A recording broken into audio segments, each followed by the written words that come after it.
Hi guys, I'm going to make baked teriyaki chicken. So in a bowl I've got 2 whole chicken breasts that I have cut into bite-sized pieces. They're boneless and skinless. I'm going to add 1/4 cup of olive oil to this.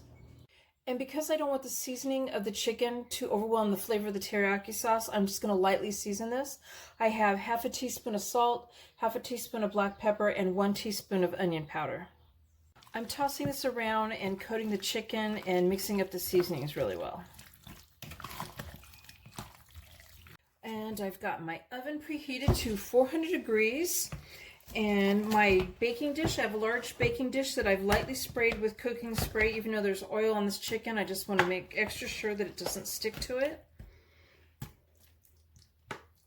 And I'm going to spread this out in here evenly. I don't want it overlapping as much as possible.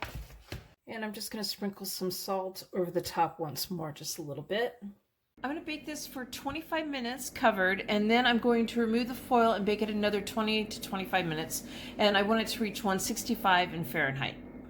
And now that it's done baking, I'm going to go ahead and cover it again and just let it sit to the side until I'm ready to use it. I'm going to start making the teriyaki sauce now. I've got 1/4 cup of water and 2 tablespoons of cornstarch that I've added to it, and I've mixed it all together. In a bowl I have 1 cup of low sodium soy sauce.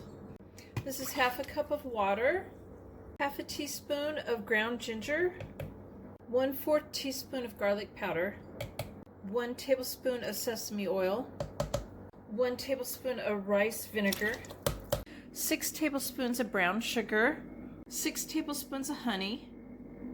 I'm going to whisk this together. I poured it in a pan, and over medium-high heat I'm going to bring this to a simmer, and then I'm going to reduce the heat to medium-low. I've reduced the heat and it's still simmering, and I'm going to stir in the cornstarch and water mixture, and I'm just going to keep stirring this until it's mixed and combined and thickens. That is thickened, I'm going to add in some sesame seeds. It was about 1.5 tablespoons. So 1.5 tablespoons, and a handful of chopped scallions, the greens. I've added the meat back in. I'm going to stir it and coat it. So there's my baked teriyaki chicken. I hope you guys like this video. Please give it a thumbs up and subscribe to my channel, and thank you guys for watching.